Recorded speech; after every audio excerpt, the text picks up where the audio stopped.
What's up, guys? I'm back with another video for, believe it or not, a Lemax Spooky Town piece.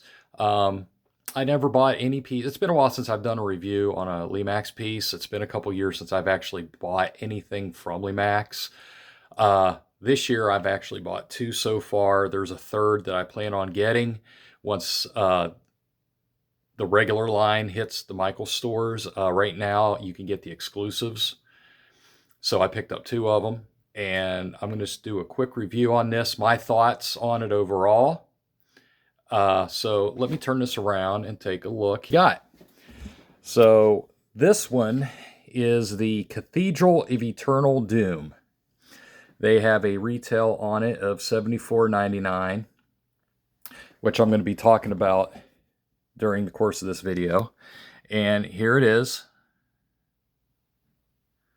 Believe it or not, out of all my years of collecting Spooky Town, I do not have I guess you could say, a cemetery or graveyard centerpiece.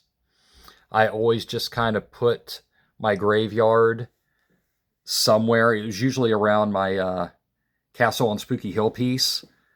I have accessories and a couple small tabletop pieces. That's what I have, but I never had an actual piece. So I really like this one. I'm probably going to reference Doug's video from Spooky Villages a couple times. And if you want a really good in-depth review of any Lemax or Department 56 Village pieces, I strongly suggest checking out his channel. I've known Doug for a long time via the internet, and I've actually collaborated with him on a project here last year. So if you want to see a really good in-depth video, check his channel out, Spooky Villages. So anyway, he brought up the scale of the piece. This is one of the smaller pieces that they've come out with. I'm fine with that because I don't have a centerpiece for a cemetery or graveyard scene. I'm actually quite happy with this. Very pleased with it. One of the things that he pointed out is, I guess, his, I forget which one, but one of the fence pieces right here were broken off. He had to glue it on. I suggest when you open it up out of they come in corrugated cardboard packaging now, instead of the styrofoam. So I suggest taking the lid off top ways and then standing it up and then sliding the house out very gently from the base, because there are some potential pieces that can break off if you are not careful. So definitely be careful with that. I was looking at the paint job. Mine's actually really good, I think. I was quite happy with it. One of the things that I really like, and I brought it up in the other piece, actually when I was chatting with Doug, is they don't look as plastic this year. And he brought it up in his other video that they're using a more matte finish instead of a glossier. So they're almost looking like the old school pieces. They're not really plasticky looking. Having said that, the one thing that I do, this piece right here is like just a plastic.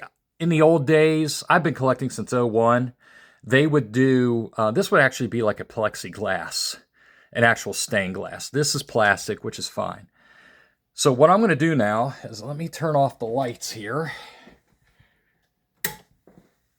Let me get this turned on so we can take a look at this in the dark. I really like the lighting on this. It's really spooky, really creepy. The stained glass piece here, there you go, reads really well. Like I said, it doesn't really bother me that it's a plastic. But like I said, in the old days, they would actually have that as a clear plexiglass, and it would actually look like a stained glass in, I guess, with the lights off in the daytime, whatever. But very cool, eerie. I like how they have zones, like the little cemetery graveyard part right there with the Reaper is like greenish. You know, they have the front more lit. They have a little bit of bats inside with a pulsing light. You know, the sign's lit up, and then up at the top you have like this purplish towards the sky, which is really cool. Very cool piece. I wish there was more of a light or something over on this side because that side's kind of dark. But I guess this could be where you could put something else. But yeah, that's it. The Cathedral of Eternal Doom, the $74.99. I got it with a coupon. I ended up paying like $56, $57 with it after I used the coupon, which is okay. The prices this year are completely outrageous. That's one of the reasons I haven't bought any Spooky Town pieces in a very long time, because I just don't feel the quality, the appearance overall is worth the more current asking prices on these. You know, back I still have my original 2001 Castle on Spooky Hill, which works fine to this day. That was a quote-unquote expensive piece at like $60, and that's when they still had the 40% off coupon, so you got it like really cheap. You know, you were paying $30 for a really nice, elaborate Spooky Town piece.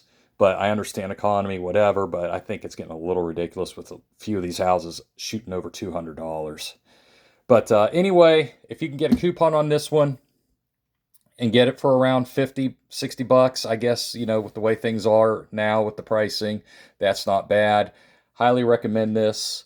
Cathedral of Eternal Doom, 2026 Michaels, Spooky Town exclusive, and I'll catch you on the next one.